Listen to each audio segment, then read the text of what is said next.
IMF کا programme بحال کرانا ہمارے لیے مجبوری ہے، کیونکہ نہیں کروائیں گے تو پھر دیوالیہ ہونے سے ہمیں کوئی بچا نہیں سکتا۔ باقی جو جتنی ہم اپنے ان پروگراموں میں ڈسکس کر چکے ہیں، بجلی کی قیمتوں میں اضافے کی بات ہو، منی بجٹ ہو اور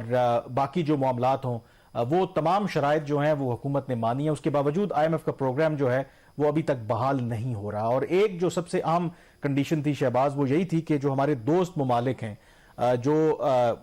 ظاہر ہے کہ IMF ہمیں قسط دے گا اور جو باقی پیسے آئیں گے، جو گیپ رہ جاتا ہے تو وہ ہمارے دوست ممالک کمٹمنٹ دیں گے کہ یس وہ پیسے وہ دیں گے تاکہ ہمارا جو بیلنس آف پیمنٹ کا مسئلہ ہے وہ خراب نہ ہو۔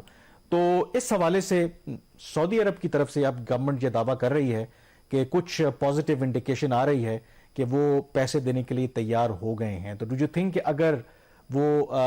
دینے کے لیے تیار ہو گئے تو ہم کہہ سکتے ہیں کہ پھر IMF کا پروگرام جو ہے وہ بالآخر بحال ہو جائے گا؟ دیکھیے، 6 ارب ڈالر کی بات ہو رہی ہے۔ سعودی عرب کی آن دا ریکارڈ جو ان کی کمٹمنٹ ہے وہ کوئی 2 ارب ڈالر کی ہے، تو اس سے مسئلہ حل نہیں ہوتا۔ آپ یہ کہہ سکتے ہیں کہ جب انہوں نے اعلان کیا تو وہ کہہ رہے تھے کہ ہم سٹڈی کریں گے۔ I don't know کہ ابھی انہوں نے سٹڈی کمپلیٹ کی ہے یا نہیں۔ وہ جو بھی اس کے پولیٹیکل فیکٹرز ہیں جس کی وجہ سے اس میں ڈیلے ہو رہا ہے، تو 2 ارب ڈالر اگر وہاں سے آ بھی جائے تو اس کے بعد بھی آپ کا 4 کا رہ جاتا ہے گیپ۔ اس کے اندر 1 ارب ڈالر UAE کا کہہ رہے ہیں۔ انہوں نے یہ کہا تھا حکومت پاکستان IMF سے کہ ہم 6 ارب ڈالر میں سے 3 ارب ڈالر، بلکہ IMF کی شرط یہ تھی کہ آپ 6 میں سے 4 ارب ڈالر لے کے آئیں بورڈ میٹنگ سے پہلے، اور اس کی ہم خود انڈیپینڈنٹ ویریفیکیشن کریں گے، اس کے بعد سٹاف لیول ایگریمنٹ ہو جائے گا۔ انہوں نے کہا جی 4 تو نہیں، ہم 3 لے کے آئیں گے، اور 3 میں وہ انہوں نے کہا جی $2 بلین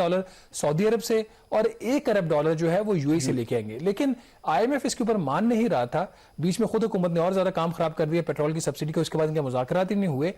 وہ اس چیز پہ نہیں مان رہے تھے۔ انہوں نے جی اگر آپ کی اتنی آپ کہتے ہیں کہ جی آپ کمرشل بینکوں سے بھی قرضہ لے آئیں گے بعد میں، تو پھر آپ اس طرح کیجیے $2 بلین سعودی عرب کا کاؤنٹ کر لیں اور 1 ارب ڈالر آپ کمرشل بینک سے لے آئیں۔ اب یہ وہ ایگ اینڈ وہ چکن والی سٹوری ہے کہ سٹاف لیول ایگریمنٹ ہوگا تو کمرشل بینک، اور یہ بورڈ کی میٹنگ سے پہلے کہہ رہے ہیں کہ آپ بورڈ کی میٹنگ سے پہلے۔ لیکن اس حوالے سے ناظرین، جو اس ہفتے ایک میٹنگ ہوئی senate standing committee on finance کی، وہاں پہ IMF کے حوالے سے ڈسکشن ہوئی، 2 پوائنٹس وہاں پہ کلیئر ہوئے۔ ایک تو یہ کہ حکومت نے کہا کہ ہمارے پاس کوئی پلان بی نہیں ہے، یہ ایک بات پوچھی گئی وہاں سے ایک